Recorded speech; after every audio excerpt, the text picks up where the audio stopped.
नमस्कार, स्वागत है आपका बिग फाइट लाइव में। आपके साथ मैं हूं श्वेता मिश्रा। मरुधरा जिसके कड़ में शौर्य और साहस बसा है, जहां बच्चे बच्चे को महाराणा प्रताप के प्रताप से रूबरू करवाया जाता है और ये बताया जाता है कि आत्मसम्मान और देशभक्ति से ज्यादा कुछ भी नहीं, खुद भी नहीं। लेकिन जब मेवाड़ की धरा से मेवाड़ के ही दिग्गज नेता मेवाड़ की पहचान, मरुधरा की आन बान शान और स्वाभिमान का अपमान करते हैं, तो ये विरोध भी जायज है, ये नारे भी जायज है, ये आक्रोश भी जायज है। और जब विरोध ने जोर पकड़ा तो नेता प्रतिपक्ष गुलाब चंद कटारिया ने मांग ली है माफी। लेकिन उठते हैं सवाल कि मेवाड़ के मर्यादा पुरुष पर क्यों मर्यादा भूले हैं कटारिया? क्या विरोध के बाद कटारिया माफी मांगने पर मजबूर हुए हैं? क्या ऐसे बयानों में कटारिया की कुटिल राजनीति छुपी है? क्या कटारिया के बयान बीजेपी को नुकसान पहुंचाएंगे? और सबसे बड़ा सवाल कि राजस्थान के वीर सपूत के अपमान के बाद क्या माफी काफी है?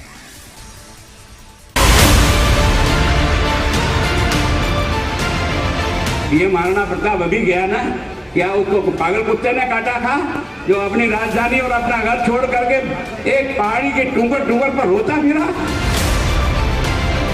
गुलाब चंद कटारिया जी ने जिस प्रकार से महाराणा प्रताप जैसे महापुरुष के बारे में जो कल वक्तव्य दिया है, उनकी जो भाषा थी, जो एक अपमानजनक भाषा थी।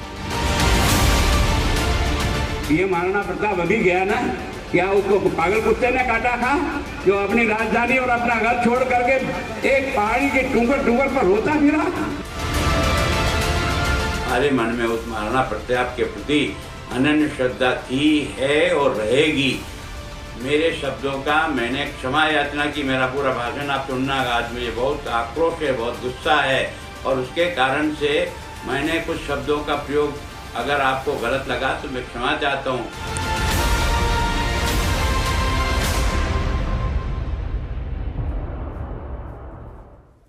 जो प्रताप है मरुधरा की आन बान शान, कीका की वीरता का ये कैसा है बखान? हर बार माफी, फिर से विवादित बयान, क्यों फिसल जाती है नेताजी की जुबान? और सबसे बड़ा सवाल, क्या माफी काफी है? बिग फाइट में बहस आज इस मुद्दे पर, और बहस के लिए हमारे साथ मौजूद है खास मेहमान। चलिए उनसे रूबरू करा दें आपको। हमारे साथ बीजेपी विधायक रामलाल शर्मा जी हैं, कांग्रेस विधायक रामनारायण मीणा जी हैं, कांग्रेस नेता सुनील शर्मा जी हमारे साथ हैं, राजपूत सभा के अध्यक्ष गिरिराज सिंह लोटवाड़ा जी हैं और साथ ही राजनीतिक विश्लेषक मिथिलेश जैमिनी जी भी हमारे साथ हैं। बहुत स्वागत है आप सभी का बिग फाइट लाइव में। बहस को शुरू करें उससे पहले आपको सुनाते हैं नेता प्रतिपक्ष गुलाब चंद कटारिया का वो विवादित बयान और विरोध के बाद मांगी गई माफी। हमारे पूर्वजों ने 1000 वर्षों तक लड़े यार, 1000 वर्षों तक। ये महाराणा प्रताप अभी गया ना, क्या उसको पागल कुत्ते ने काटा था जो अपनी राजधानी और अपना घर छोड़ करके एक पहाड़ी के टुकड़ पर रोता फिरा? किसके लिए गया था? किसके लिए गया था? कुछ समझ में आता है कि नहीं? हमारे मन में उस महाराणा प्रताप के प्रति अनन्य श्रद्धा थी, है और रहेगी। मेरे शब्दों का मैंने क्षमा याचना की। मेरा पूरा भाषण आप सुनना, आज मुझे बहुत आक्रोश है, बहुत गुस्सा है और उसके कारण से मैंने कुछ शब्दों का प्रयोग अगर आपको गलत लगा तो मैं क्षमा चाहता हूँ।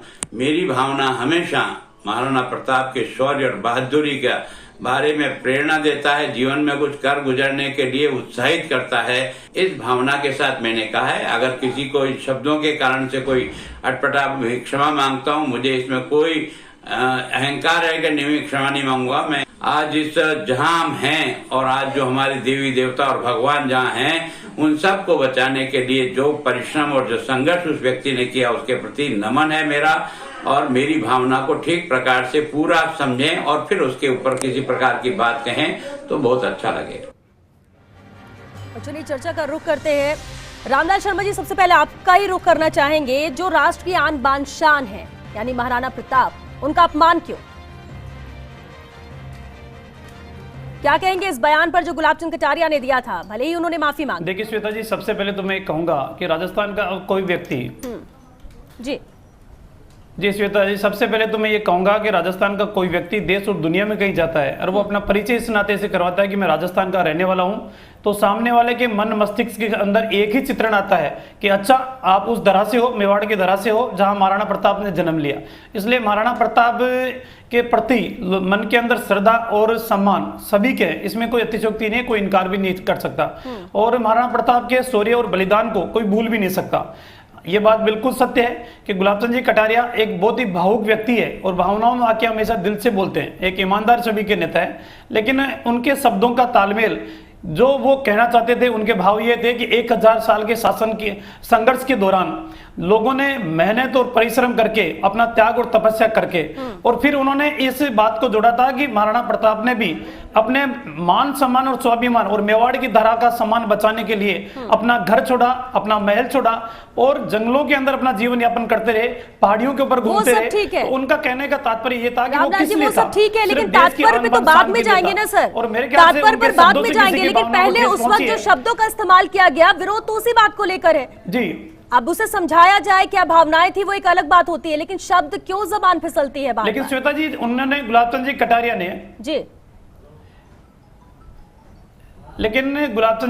ने उसी दिन उसी समय उन्होंने कहा कि मेरे भाव किसी के प्रति गलत नहीं थे, अपमान करने के लायक नहीं थे, लेकिन फिर भी मेरे अगर शब्दों से किसी की भावनाओं को आहत हुई है तो वो उसके लिए माफी मांगते हैं। तो मेरे ख्याल से लोकतंत्र के अंदर माफी मांगते, लेकिन सवाल ये होता है कि माफी बार-बार माफी नहीं, और क्या माफी काफी है? व्यक्ति की सुनील शर्मा जी, शब्दों की वजह से। सुनील शर्मा जी, आपने गुलाब चंद कटारिया का बयान सुना, उनकी माफी भी सुनी है, रामलाल शर्मा जी को भी सुना है, अब जरा आपका रिएक्शन। देखिए, आप अच्छे से समझ लीजिए, महाराणा प्रताप जो है उनके लिए हम हमेशा एक चीज बोलते हैं, प्रातः स्मरणीय।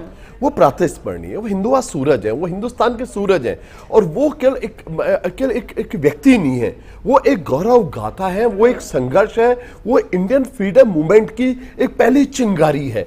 और आप उनके लिए जब शब्दों का चयन कर रहे हैं, जिन संज्ञाओं का चयन कर रहे हैं, जिन उक्तियों का चयन कर रहे हैं, आप कह रहे हैं पागल कुत्ते ने काटा, आप कह रहे हैं रोता फिरा, मैं कहता हूं कि इससे ज्यादा कोई जघन्य कोई अपराध नहीं हो सकता कि जो महाराणा प्रताप जैसे प्रातः स्मरणीय, जो भारतीय राष्ट्र राज्य की पहली बुनियाद रखने वाले लोग हैं। मैं अगर आप महाराणा प्रताप की बात करें तो महाराणा प्रताप का संघर्ष वो संघर्ष है जिस बुनियाद के ऊपर भारतीय राष्ट्र राज्य की स्थापना हुई है। मैं पंडित जवाहरलाल नेहरू की उस बात को आपको बताना चाहूंगा।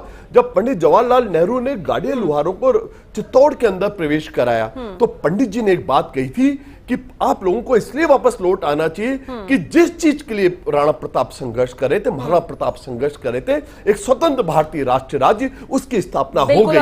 और सच बात है कि ऐसे व्यक्ति के लिए, प्रातः स्मरणीय के लिए अगर आप ऐसे शब्द इस्तेमाल कर रहे हैं तो मैं कहता हूं कि इससे जघन्य कुछ नहीं हो सकता। उन्हें अपने पद पे रहने की अब कोई अधिकारिता नहीं रही। देश के लिए तो है, देश के लिए तो है ही, लेकिन ये राजस्थान के लिए भी गर्व की बात है, शौर्य की बात है, आन बान शान है महाराणा प्रताप, और इसलिए कोई बर्दाश्त नहीं करेगा इस तरह का कुछ भी कहा जाए। उच्च शिक्षा मंत्री भंवर सिंह भाटी जी भी हमारे साथ जुड़ चुके हैं। भंवर सिंह जी, आपका स्वागत है।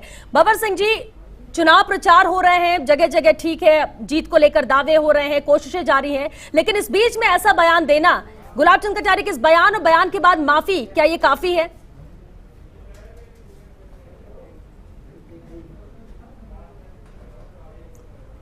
देखिए श्वेता, निश्चित रूप से गुलाब चंद कटारिया जी का जो बयान है वो अत्यंत ही निंदनीय है, और महाराणा प्रताप की आन बान और शान जो हम सब के लिए प्रेरणादायी है। और कटारिया जी ने जिस प्रकार से महाराणा प्रताप के बारे में अपमानजनक भाषा का प्रयोग किया है और उसके बाद माफी मांग रहे हैं, वो माफी काफी नहीं है।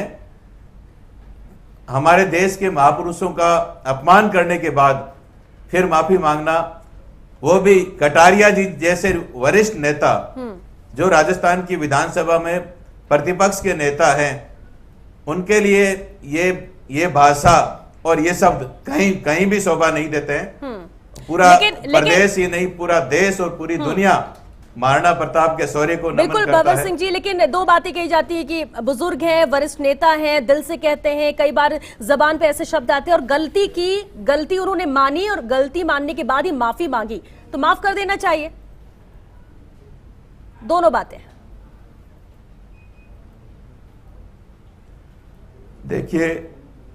देखिए मैं कहना चाहूंगा कि कटारिया जी जो कई बार विधायक रहे हैं, राजस्थान की सरकार में मंत्री रहे हैं और भारतीय जनता पार्टी के वरिष्ठ नेता हैं, ये जहां एक तरफ राष्ट्रवाद की बात करते हैं और दूसरी तरफ हमारे देश के महापुरुषों का अपमान करते हैं, अपमानजनक भाषा का उपयोग करते हैं, और इसलिए भंवर सिंह जी मानते हैं आपकी ये माफी योग्य नहीं, कटारिया जी माफी योग्य नहीं, जिम्मेदार पद पर बैठे हुए, जिम्मेदार पद पर बैठे हैं, निश्चित रूप से नहीं है। ठीक है, गिरिराज सिंह लोटवाड़ा जी हमारे साथ राजपूत सभा के अध्यक्ष है। गिरिराज जी, वैसे तो कोई विरोध, कोई चीजें होती हैं, अपना अपना मत होता है, लेकिन जब बात महाराणा प्रताप की आती है तो बर्दाश्त कोई नहीं कर सकता किसी भी तरह के अपशब्द। ऐसे में विरोध आप लोगों ने किया, माफी मांगी है गुलाब चंद कटारिया ने, क्या आगे की रणनीति या आगे का स्टेप होगा राजपूत समाज का इनके इस बयान को लेकर? देखिए, मैं आपको ये कहना चाहता हूँ कि राजस्थान की जो भूमि है जी, वो एक वीर प्रसूता भूमि है। राजस्थान में महाराणा प्रताप हो, महाराणा सांगा हो, राणा कुंभा हो, या राजा मान हो, या सवाई जय सिंह हो, या उससे पूर्व पृथ्वीराज चौहान हो, ये इतने महान योद्धा जो इस वीर प्रसूता भूमि ने दिए हैं, हम उनको नमन करते हैं। चाहे वो पन्नामधाय हो, चाहे वो मीराबाई हो, मतलब हजारों लाखों की तादाद में ऐसे लोग हैं, उनका नाम लेना, गोरा बादल हो, उन्होंने बलिदान की अपूर्णीय, जिसको कहना चाहिए कि ऐसे बलिदान की जो पराकाष्ठा हो, वो पराकाष्ठा स्टैब्लिश की है। और कटारिया जी, दुर्भाग्यपूर्ण एक एज होती है सुपर एनुएशन एज, जिसमें माइंड का और आपकी भाषा का कंट्रोल नहीं रहता। वो उनकी सुपर एनुएशन एज अटेन हो गई। आई थिंक उनको अब रिटायरमेंट ले लेना चाहिए, क्योंकि जिस प्रकार की भाषा उन्होंने यूज़ की है, ना तो वो राजस्थान की शैली को दर्शाता है।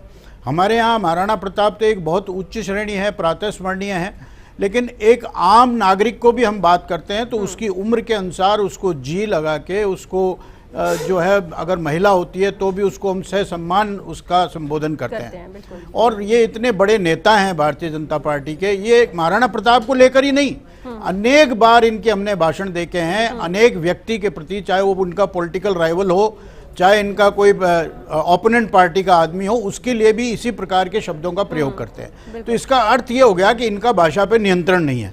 मैं तो साधुवाद देता हूं मायावती जी को, लिख के लाती हैं, अगर आपका नियंत्रण नहीं है तो लिख के ले जाओ, और अगर लिख के नहीं ले जा सकते तो आप एक इंटरप्रिटेटर अपने साथ ले जाओ, जो आप बोलो उससे पहले वो इंटरप्रिटेशन करके आपकी भाषा को समझा सके। रामलाल जी अभी जो इंटरप्रिटेशन कर रहे थे, I think it was better if you had taken him with him, वो ज्यादा बेटर होता, और इतना विवाद भी नहीं होता कि सब ये अपनी भूल चूक हो जाती है, इनकी बात, इनकी जबान फिसल जाया करती है।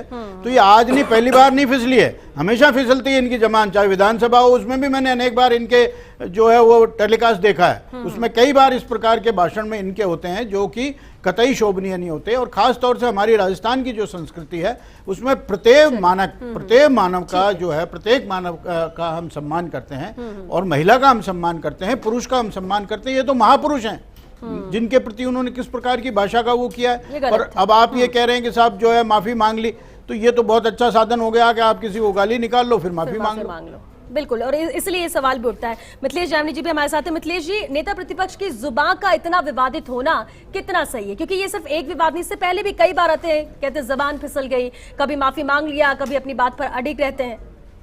देखिए श्वेता जी, अभी जो चुनाव हो रहे हैं उसको देखते हुए ये थोड़ा बड़ा एजेंडा हो गया, लेकिन गुलाब चंद जी कई बार भाषा में विचलित हो जाते हैं। जो अभी लोटवाड़ा जी कह रहे हैं उस बात को मैं सहमत हूँ।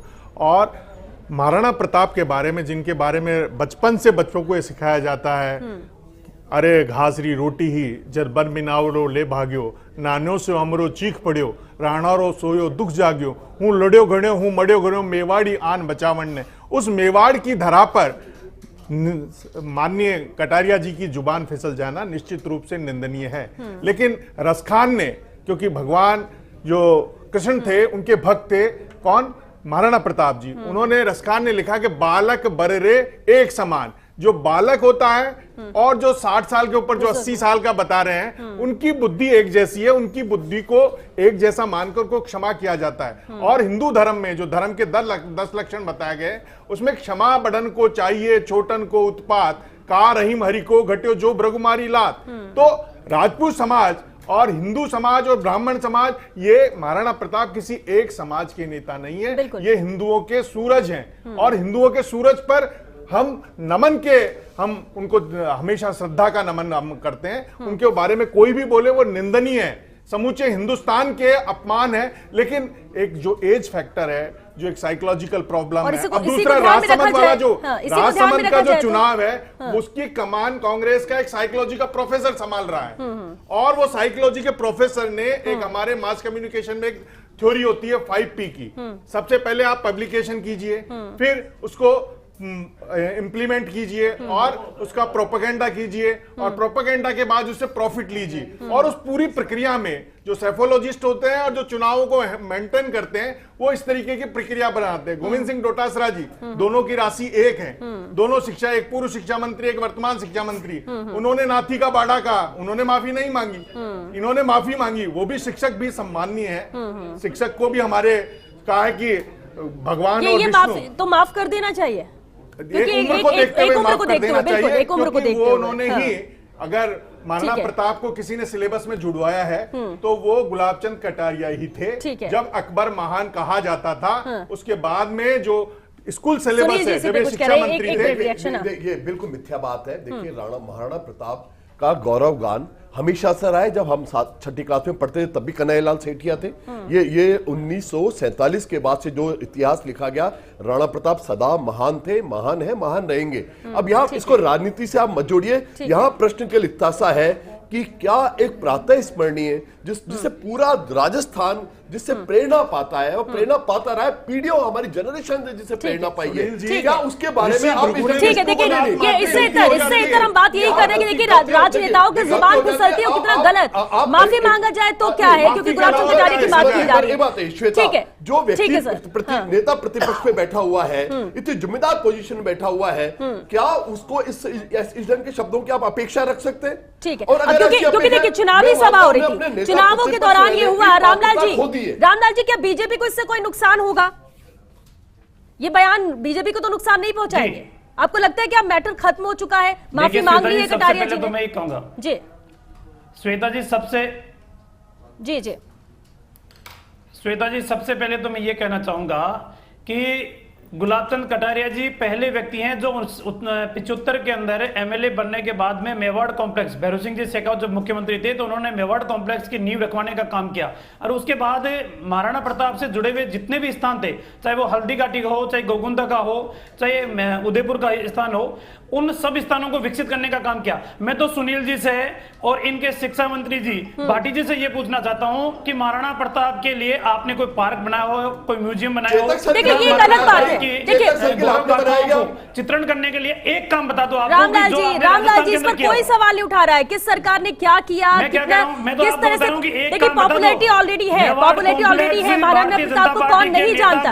और राजस्थान की बात की जाए तो बिल्कुल बात तो यहाँ पर सम्मान की हो रही है, बात शब्दों का इस्तेमाल की हो रही है। रामलाल जी इस पर कोई नहीं जा रहा है, कोई सवाल भी नहीं कर रहे किसने क्या किया, चाहे पाठ्यक्रम में जोड़ा गया हो, चाहे पार्क बनाया गया, चाहे कुछ भी किया गया हो। बात हम शब्दों की कर रहे हैं और सिर्फ ये एक उदाहरण है जो आज आया। कटारिया ने शब्दों का प्रयोग किया है, बिल्कुल हम इसी पे बात कर रहे हैं। खुद ने माफी मांगी है, ठीक है, उसमें कोई अतिशयोक्ति नहीं है। हाँ। महाराणा प्रताप हम सब के लिए सम्मानीय है, हम सब के लिए नतमस्तक। ठीक है भंवर सिंह जी सवाल आपसे ये है कि क्या इस बयान के बाद मजबूर हुए गुलाबचंद कटारिया इसलिए माफी मांगी विरोध को देखते हुए? भंवर सिंह जी देखिए श्वेता, निश्चित रूप से समाज में आक्रोश है। आज आम आदमी में आक्रोश है। राजस्थान कटारिया जी ने पूरे राजस्थान का अपमान किया है और जनता मौका आने पर जनता इसका जवाब भी देगी। और मैं बीजेपी के नेताओं से पूछना चाहूंगा कि महाराणा प्रताप या देश के दूसरे हमारे जो महापुरुष हैं उनका पहले अपमान करो और फिर माफी मांगो। ये कतई उचित नहीं है और ये बर्दाश्त करने योग्य नहीं है। आज कटारिया जी के इस कथन से पूरे राजस्थान का 36 कौम के लोग, महाराणा प्रताप कोई समाज तक सीमित नहीं थे, उनका मान और सम्मान 36 कौम के लोग करते हैं और महाराणा प्रताप का अपमान कतई बर्दाश्त नहीं किया जाएगा। बीजेपी के लोग रात और हमारे एमएलए साहब ये कह रहे हैं कि उन्होंने माफी मांग ली। कटारिया जी कोई अनाड़ी आदमी नहीं है। कटारिया जी इतने वरिष्ठ नेता हैं और उनकी जबान से इतनी ऊंची भाषा निकलना बहुत ही ज्यादा निंदनीय है और उसका विरोध आप पूरे प्रदेश में हो रहा है। महिला के बारे में टिप्पणी की थी, आप कांग्रेस के उन नेताओं से तो माफी मंगाओ जिन्होंने शिक्षकों का अपमान कराया था। आप कांग्रेस के उन नेताओं से तो माफी मंगाओ जिन्होंने पूर्ववर्ती सरकार के अंदर इस तरीके के अमर्यादित बयानबाजी जारी करने का काम किया था। ठीक है, माफी मांगने के लिए बोलना पड़ेगा, राजकुमार मजबूर शर्मा करना होगा तो साहब, अलग मैं बात है, कहना लेकिन गिरिराज सिंह जी कि देखिए, राजपूत समाज ने विरोध भी जताया, विरोध के स्वरूप कई तस्वीरें भी हम देखने को मिली हैं। अब जबकि गुलाब चंद कटारिया ने माफी मांगी और अभी जिक्र भी हुआ कि उनके एज फैक्टर को ध्यान में रखते हुए, उम्र को ध्यान में रखते हुए वरिष्ठ बहुत ज्यादा है, आपको लगता है माफी मांगी है तो माफ कर देना चाहिए, इस मामले को खत्म करना चाहिए, या राजपूत समाज अभी भी विरोध करेगा? देखिए, मैं आपको एक चीज बताऊं, माफी मांगना या माफ कर देना दोनों चीजें डिफरेंट हैं। यहाँ किस भाव से माफी मांगी गई उसको भी आप एक बार रिपीट चला लें, आपको पता लग जाएगा किस भाव से माफी मांगी गई है। दूसरी चीज जो मैं आपको बताना चाहता हूँ कि राजस्थान का इतिहास जो लिखा गया उसमें हम जो एनसाइक्लोपीडिया मानते हैं या उसका जो जनरेशन मानते हैं वो annals and antiquities of Rajasthan written by colonel James Tod लिखी हुई थी। और उसको देख करके उससे प्रेरणा लेकर के हमारे राजस्थान के जितने भी शिक्षाविद लोग थे, इतिहासकार लोग थे, उन्होंने भी उसको एक अपना जो रेफरेंस बुक मानते हुए बहुत सी इतिहास लिखा है। और हमारा इतिहास इतना सुदृढ़ इतिहास है राजस्थान का कि अगर हिंदुस्तान के इतिहास में से राजस्थान हटा दिया जाए तो कुछ भी नहीं रहेगा।